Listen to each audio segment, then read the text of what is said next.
د پټان دوستي او د پټان دښمنی چې وینو دا د قبر پورې و دا نن په خپل سترګو باندې ولیدل ملګرو ویډیو پر سره مکمل ګورئ او د نور ملګرو سره به هم شیر کوئ د سیټ چې تاسو ته د نوجوان ښکار یدین سلیمان دی او د دې د خیبر سره تعلق دی ملګرو داسې وکنه چې شپږ کاله مخکینی خبره ده چې سلیمان چې دینو د روډ په اکسیډنټ کې چې دینو دا واله شو او د دې نه دوه نخ چې دینو دا کټ کړی شو او دې حالات چې ونو ډیر زیات خراب وو ځکه چې دا په کور کې یوازې و دې نور څوک نه وو بلکې داسې وګورئ کنه د دې یو درې نور ملګری وو چې یو په ترکی کې وو یو بحرین کې وو یو په پاکستان کې وو کنه په هغه چې دینو هغه درېونه ملګرو چې دینو دیول به په مخه روپۍ را لېږلې او د دیو د کور چې کومه خرچه وه نو هغه به یې وله په مخه پوره کوله په هره میاشت کې د بحرین او د ایران او د پاکستان چې کومه دوستانو دیو به چې دینو دیوله روپۍ را لېږلې په هره میاشت کې ملګرو بیا داسې شوله کنه چې دغه د بحرین او د ایران او د پاکستان چې کومه دوستان دي دیو به یو ځای ته رالل نو دیو چې به کله چکر لتل کنه نو د سلیمان چې دینو د به په مخه ته سیټ کې کېناولو او چکر له بتلو ټول پاکستان به پې کتلو ځکه کنه کته سوچ وکړئ د پټان دوستي او د پټان دښمني تر قبر پورې دوستي وی داسې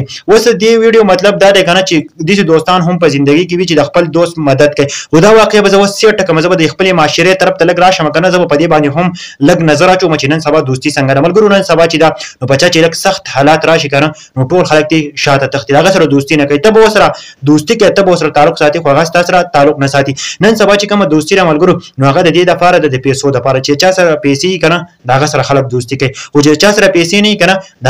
د هغه نه خلک لرې تښتي ملګرو دا د نن سبا معاشري رواج دی لیکن د پښتنو چې په کمیونټي کې چې دی نو دوستي داسې وي خو نن سبا دوستي نشته دی ګوره نن سبا چې دی نو په عام معاشره کې چې زه ګورم زه د خپلې معاشرې طرف ته راغلی یم اوس ښه دغه دوستي او دغه واقعیت جدا وه او هغه باندې زموږ فخر دی په پښتنو باندې چې داسې قسمه پښتانه تېر شوي هم دي او انشاءالله نور به هم تېرېږي خو مخکې چې وو نو په سلو کې چې دی نو 1% چې دی نو هغه دوستي نه وه 99% خلکو به چې وي نو دوستانه به یې داسې کوله اوس چې 99% خلک چې دی نو دا دوستانه نه کوي دا خودغرضي کوي او 1% چې دی نو دا اوس نن سبا دوستانه کوي ملګرو ته به ورته وایې زه سره تعلق ساتم دوسته کوم هغه به مکمل انکار وکړي چې زه دوستي موستي نه کوم ملګرو په دې ویډیو کې زموږ دپاره ډېر ښکلی عبرت دی دا مخکینۍ واقعه وه خو پټان همیشه زنده‌باد او بهادر خلک دی او الله پاک چې دی نو دقسې پټان چې دی نو بهادر لري او نن سبا چې معاشرې ته ګورم نو داسې قسمه دوستي ما په ژوند کې هم منل ده ما دوستي کړې ده د خلکو سره مې کړله خو هغه موږ له دومره دک راکړی دی که نه چې تاسو سوچ هم نشئ کولی د ویډیو مطلب مقصد دا دی چې نن سبا د دوستۍ نه ځان وساتئ او داسې قسمه دوستان چېرته هم په زندګي کې نه میلاویږي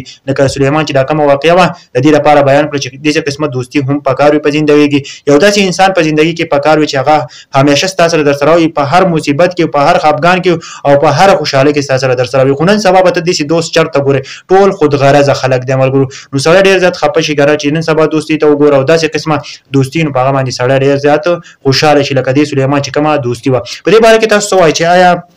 نن سبا داسې دوستي کېدلی شي او که نه شي کېدلی شي خو لکه داسې خودغرضي وي چېرته په سلو کې 1% چې دی نو هغه به نن سبا داسې دوستي وي خو نن سبا دوستیانې موستانې نشته دی ویډیو د نورو ملګرو سره شیر کړئ ټولو پټانانو ته یې ورسوئ